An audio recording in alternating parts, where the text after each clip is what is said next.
Jessie, congrats. You're through to the final. Just your thoughts on your win here today. Really happy to be through, to another final for the year. A good win today, another good week to start my hardcourt season. So just lots of positives to take. But always happy to be in another final. When you get a chance to win a tournament, it's always a good week. Questions? Congratulations. You seem to have a slow start in the first set. How were you able to turn things around? Yeah, I mean, it was a bit slow. I felt like it was much more humid today.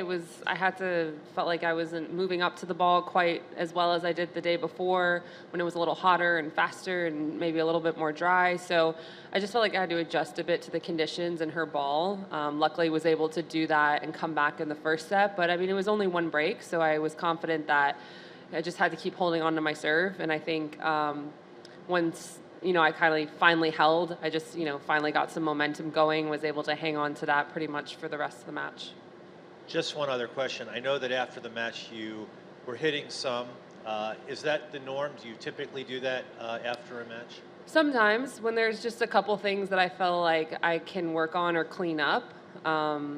And, I always ask my coach, do you think it's worth it or not? Sometimes it is, sometimes it isn't. But today he was like, yeah, let's go for 20, 30 minutes, whatever, and just see if you can find a couple things that you were maybe not feeling great at during the match. So that's what we did.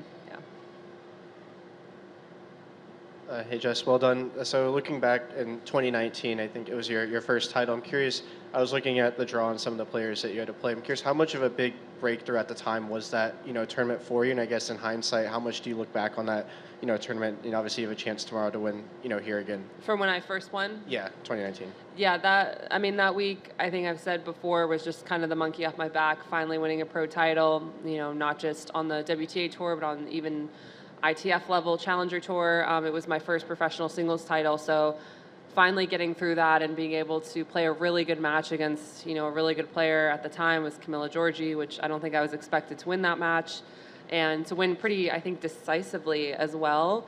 I remember playing a great final. I played really, really well, and was able to handle my nerves and all these other emotions I had going on. So it was a great week for me. It was when I just started working with David Witt as well, and then we went on to have a really great 5-year relationship and partnership, and that was really what kick-started it. I mean, I'd only worked with him for maybe 4 days before that tournament that week, and sometimes that happens with new coaches and stuff like that. We see it happen, fairly often, but I think it was a really nice kick to kickstart off our relationship, and we were able to do so much just building off of that first week. And so I'm not sure if that week didn't happen, who knows where we would have ended up or where I would have ended up, but gave me so much confidence that I could, win titles at this level and on tour. And to be back, I know now probably a tougher tournament now than it was back then, but just to be able to come back from 2019, now we're in 2026, and I'm still able to put myself in a position to win this tournament again. Not only this tournament again, but also a bigger tournament with a deeper draw, I would say, and better players. It's pretty cool, I think, when I can look at it from that perspective.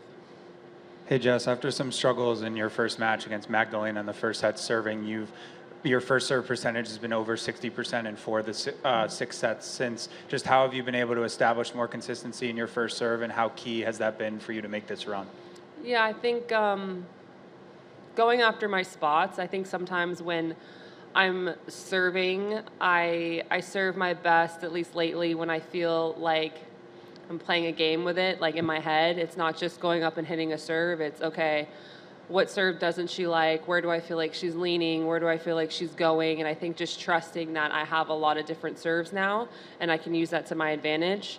I think I did that really well today. I don't think necessarily I served that great, but I do think my second serve was good. I think I was able to change up my second serve from the start of the match, where she was attacking it a lot, and kind of hit different spots and different speeds. And I think just, again, mix it up and kind of trust it in the big moments has seemed to be what has helped me the most, not just this week, but in the last, few months and this year. But yeah, I think I just like to play a game kind of in my head with my serve and just not be afraid to go after it. And I think at the end of the day, you just have to trust it.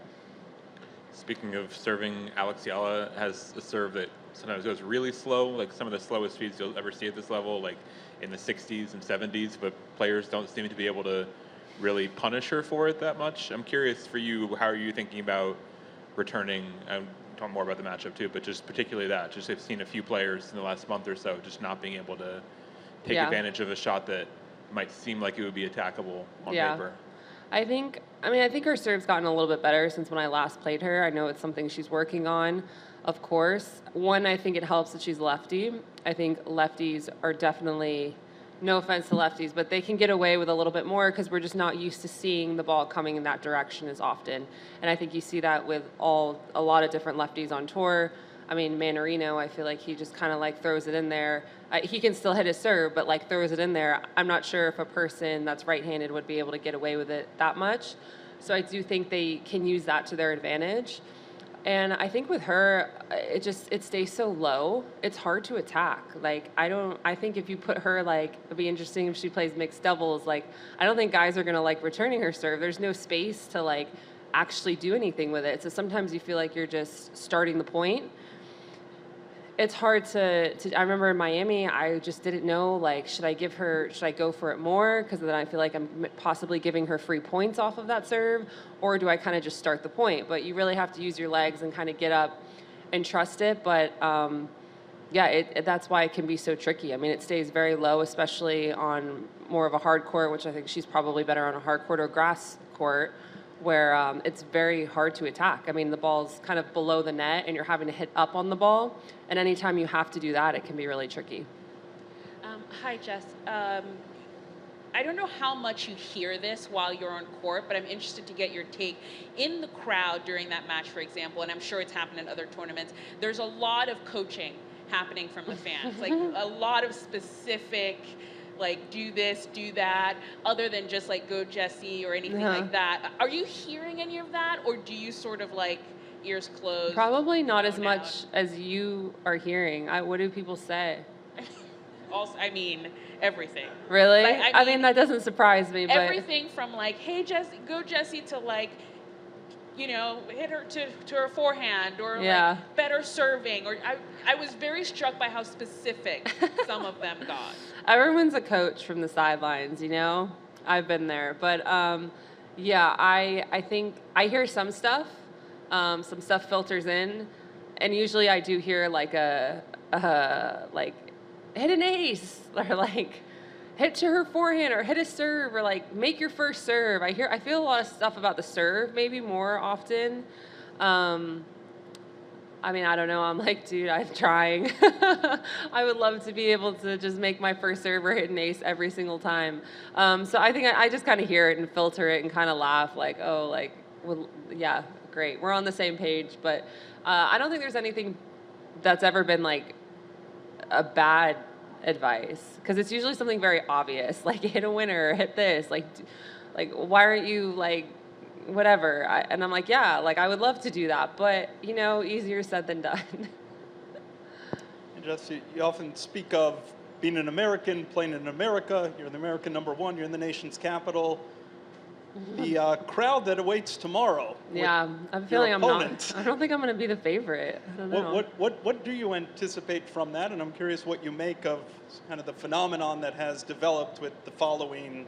It's crazy. I mean, there's like people out there like just all waiting for her.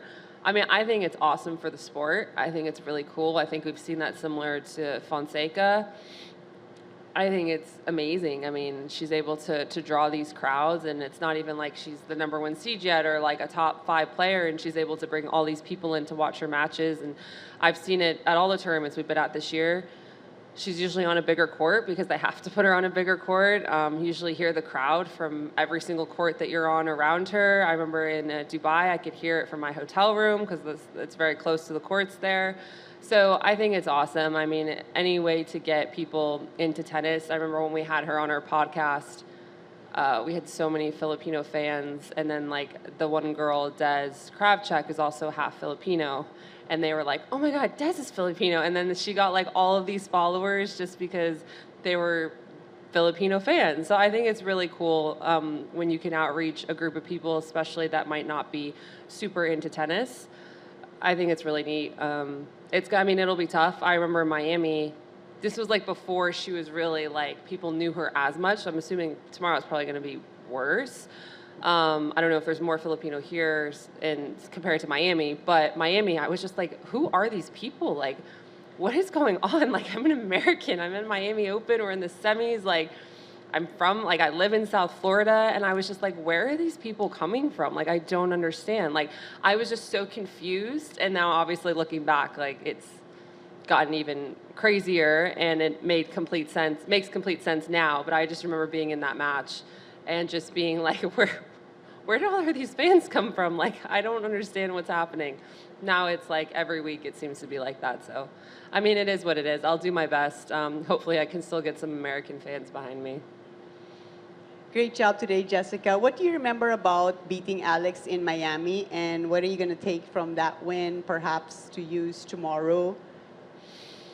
Well, I think I'm a little bit, I mean, now obviously she's played much more matches on tour. I think everyone has a little bit more of a grip of how she plays. I think for me, I had no idea how she played when I went in there to that match, no idea how she served. So I think I'll just be a little bit more open-minded to that. It probably helps that I played a lefty today. Hopefully that helps. We'll see. I think just used to the serve a little bit, used to the spin being in the opposite direction.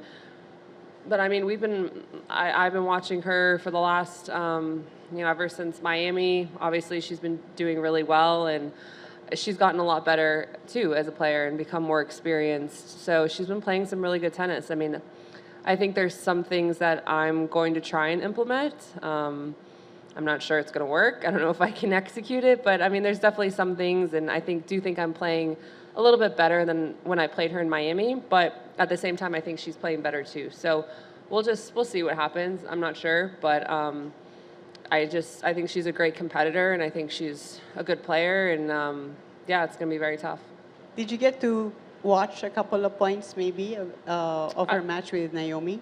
I was watching, not really. I saw maybe like a first few points, but then I wasn't able to be by the TV. And finally, how are you, I guess you're ready for the Filipino crowd tomorrow, Yeah. and how are you going to lock in and just, what's going to be your mindset? I don't know. I'm just going to do what I usually do, which is pretty much tune everybody out and just try to enjoy the atmosphere, though.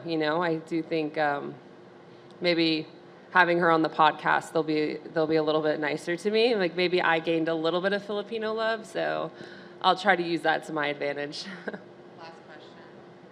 I'm curious from a sort of tour architecture committee member type thing, when there is a new phenomenon like Alex who pops up on the map in a country that hasn't really been at all part of the tennis landscape previously, how much do you think the tour can and should, adjust their sails to sort of get these new wins and put bigger tournaments in the Philippines than might have been there otherwise and stuff? I'm just curious from your tennis business mind, how the WDA can make the most of this very clear phenomenon.